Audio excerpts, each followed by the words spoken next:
नमस्कार दर्शक बंधु, कर्मर फल किपरि मिलता है आसतु आमे वीडियो माध्यम जानिबा। आमे आज आपण को एही लेखा माध्यम एपरि एक महत्व कथा कहिबाकु जाउछु जहा आपणक जीवनर प्रतिटी काम रे आसीबो। आपणक जीवन रे किपरि सफलता आसीबो, कर्म क्षेत्र में बुद्धि घटिबो एवं आपण समृद्ध होई परिबे ताहा आपण एठारे जानि परिबे। आपण माने समस्त जानिछंती कर्म बिना बंचिबा असंभव। समस्ते कर्म करती किंतु प्रकृत रे एही कर्मर अर्थ कौन एवं एहार रहस्य कौन ताहा कौन आमे जानिछु।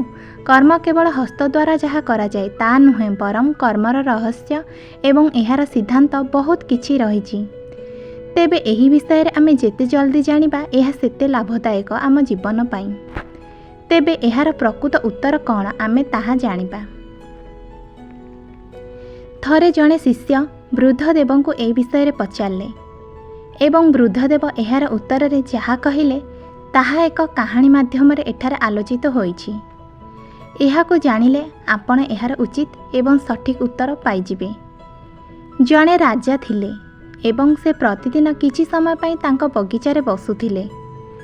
आउ एही समय रे देखिबाकू पाउथिले कि जणे काठुरिया बगीचा देई सकाळे जाउछि एवं संध्यारे किछि काठ नहीं फेरुछि। काठुरिया सकाळे जिबा समय रे राजा को भल लगुछि किंतु संध्यारे फेरिबा समय रे राजा को राग लगुछि। एहार कारण कौन होई पारे बोली से मंत्री को पचारले। मंत्री किछि दिन अनुध्यान करी समीक्षा करी काठुरियार घर को पाई देखिले एवं ताकू तार काम विषय रे पचारले।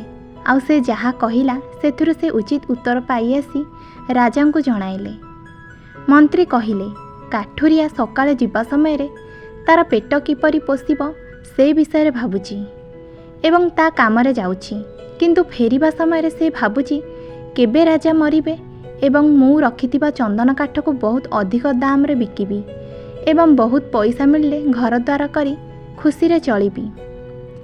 तेणु तार जेउ भावना नकारात्मक चिंताधारा रहिछि आपणक पई ताहा आपणको प्रभावित करूछि, कारण से फेरिबा समय रे आपणक मृत्यु कथा भाबुची। तेणु आपणको ता ऊपर राग आसुची। एहा सुनी राजा मंत्री को शाबाशी देई उक्त काठुरियार घरु सबुतक काठ किणी आनिले। 100 गुणा अधिक टंका देई तापरे काठुरिया खुशी हेला एवं राजांक मन भितर मध्य काठुरिया प्रति कौनसी राग आसला नहीं।